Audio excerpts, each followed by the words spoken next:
Good afternoon. I Thank you mean, very you, much for having you, me. you pick your choice, really, don't you? Or you pick your subject, because, yes, I'm pretty sure that money could be used to fund police officers. But somebody might come along next week and say, well, what about a bit more money for social care? And then, of course, the list goes on. Everybody's got their own list. We can't keep putting council tax up.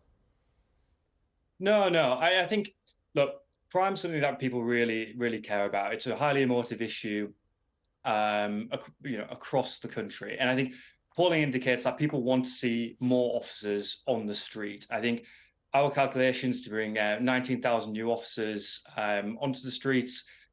We believe it will be popular. People want to see more officers, and we think increasing council tax is one of the levers to do so. And we're very open to having that conversation around that. And it does sound like a bit of a no-brainer. I think if you said to people, look, it's going to cost you 45p a week for the country to have 19,000 extra cops, I think most people go, well, that's a great idea. But I mean, that's a kind of theoretical number, or it would work out. I'm sure you've done the maths. If you wanted to have that amount of cops, that's what it would cost you. Of course, getting a politician to endorse that is always tricky, because it's about taxes going up, not down. No. I think you're right, but I think what's different with our proposals is that the council tax money that we raise will be specifically ring-fenced for neighbourhood policing. So, directly in exchange for your council tax increase, you will receive X number of police officers in your area. So, in our case, on average, it will work out around about 2 new uniformed officers in every ward across England and Wales, which is quite a substantial number of officers. And it will help drastically increase sort of police visibility and also deterrence in communities across the country as well. Do you think, just on the wider issue of how we fund this green and pleasant land of ours, do we have to just be a little more realistic and say, do you know what, some stuff has to go up? I mentioned social care a second ago. I mean, that seems to have been kicked into the long grass, and there is and I don't say this to add in unnecessary hyperbole. But there is a big old crisis coming around the corner in that respect. So somebody somewhere has got to pay for this stuff. So whether it's about the general health service, whether it's about social care, whether it's about policing, whether it's about standards in education, we can't keep talking about tax cuts. At some point, someone's going to whack it upwards, aren't they?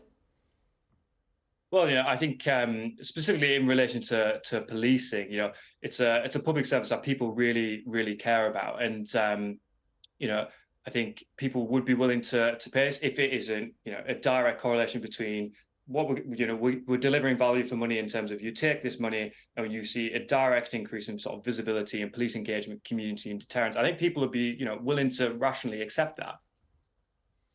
We will watch with interest. I wonder what the government will do with this evidence. It'll be interesting to see. Callum, thank you. Callum Newton with us here on TalkTV. And I don't think this one about financing. I mean, I know that the Labour government, it looks like it's going to be a Labour government, they are going to put the top rate of tax gets whacked up. We kind of already know that that's going to happen. I reckon that's going to be within, a couple of weeks?